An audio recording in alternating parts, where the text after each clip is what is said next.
যত শিক্ষিত ততই অমানুষের দল। কেন বললাম? মিরপুরে নূরজাহান নামে এক বৃদ্ধ মহিলা মারা গেছে, 72 বয়স। সে 7 দিন যাবৎ ফ্ল্যাটে মারা যাওয়ার পরে ওই ফ্ল্যাটই পড়েছিল। লাশটা একদম অবস্থা খারাপ ছিল, হয়তো পুলিশের সহযোগিতায় লাশটি উদ্ধার করা হয়েছে।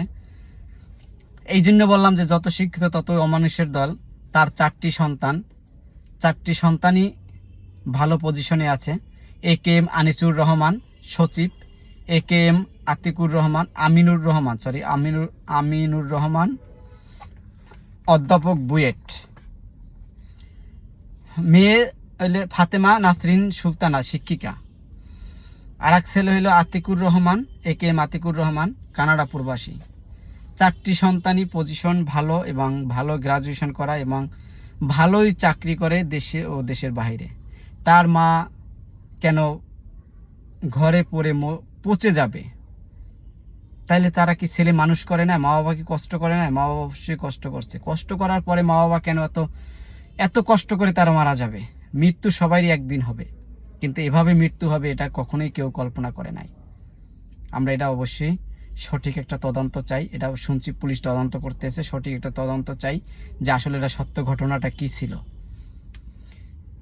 তাই বলছি, মা বাবাকে সম্মান করি আমরা সবাই, মা বাবাকে কখনোই কষ্ট দিব না। আর বিশেষ করে এটা আপনি যদি চেক করেন যে বৃদ্ধাশ্রমে কারা থাকে, বৃদ্ধাশ্রমে শতকরা 90 থেকে 98% মানুষই বড় লোক এবং পয়সাওয়ালার মা বাবাই থাকে। ওখানে কোনো গরিব ফ্যামিলির মা বাবা নাই। কেন নাই জানেন? তারা টাকাকে ভালোবাসে না, তারা মা বাবাকে ভালোবাসে। আর বড় শিক্ষিত এবং বড় পয়সাওয়ালা মানুষকে তারা কি জানেন? তারা টাকাকে ভালোবাসে, তারা মা বাবাকে ভালোবাসে না। এটাই তফাৎ, শুধু বড় লোক, পয়সাওয়ালা এবং গরিব, এটার মধ্যেই তফাৎ শুধু।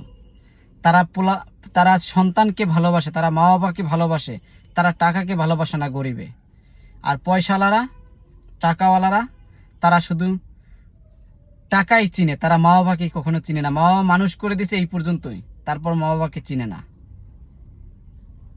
এই জন্য বলছি যত শিক্ষিত ততই অমানুষের দল, ততই অমানুষের দল। নয়তো কেন মা পড়ে থাকবে, মারা যাবে 7 দিন আগে, লাশ পচে যাবে, এমন অবস্থা হবে, তারপরে খবর পাবে। 7 দিনের মধ্যে কি একদিনে কেউ ফোন করা হয়নি তার মার কাছে এবং খবর নেওয়া হয়নি? অবশ্যই 7 দিনের মধ্যে ফোন করা হয় নাই। অন্য সময় হয়তো বা 7 দিন মাস পেরিয়ে যাইতে কেউ ফোন করতো না, 1 মাস পার হয়ে যাওয়ার পরে কেউ ফোন করতো না, এমন ঘটনা হয়তো।